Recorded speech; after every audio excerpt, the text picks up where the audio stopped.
My hands were still shaking as I sat in that packed conference room, staring at the man I once respected.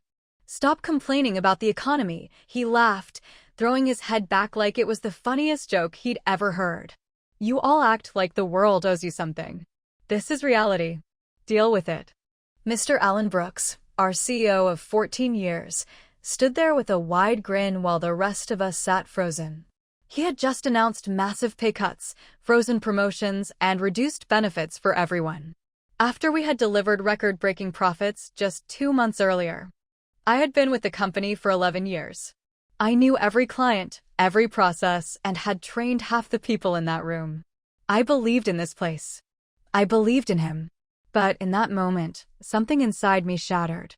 He pointed directly at a young mother in the front row who had quietly asked about her upcoming maternity leave. "Especially you, Sarah. Stop complaining. The economy is tough for all of us." His laugh echoed again, cold and mocking. The room was heavy with silence. No one dared speak. I felt tears burning behind my eyes, not from sadness alone, but from pure disbelief. How could the same man who once gave motivational speeches about "we're a family" now laugh in our faces while tightening the rope around our necks? That night, I drove home in complete silence. His laughter kept ringing in my ears. I thought about my mortgage, my daughter's school fees, and all the sacrifices I had made believing it would be worth it. But what I didn't know that painful evening was that his arrogant laughter would become the spark that united every single one of us.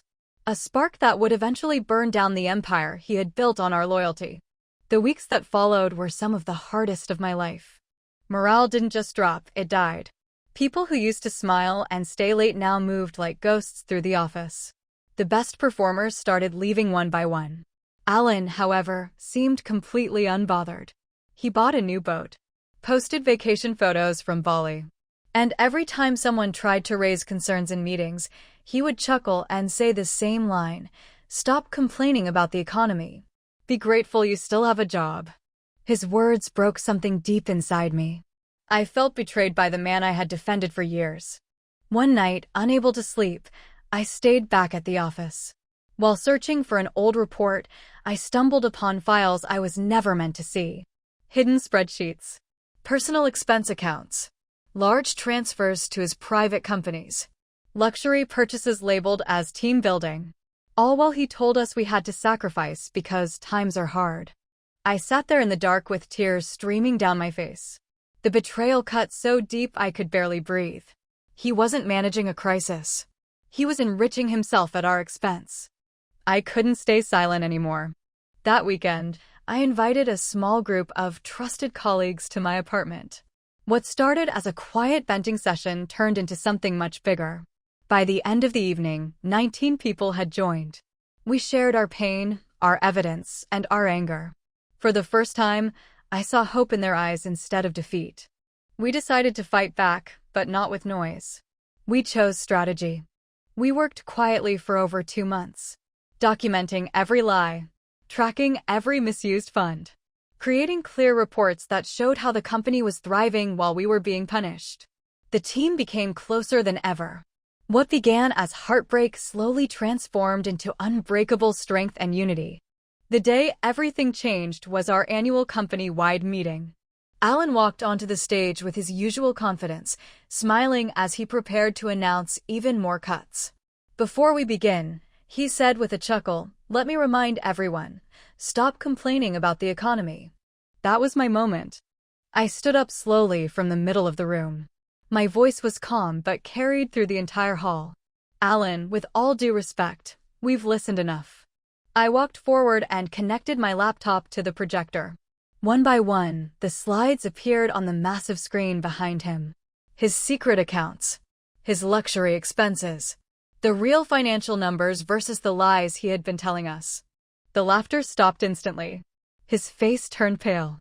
The smug expression he wore for months completely crumbled. Whispers turned into open voices. One by one, team members stood up and spoke their truth with dignity and evidence.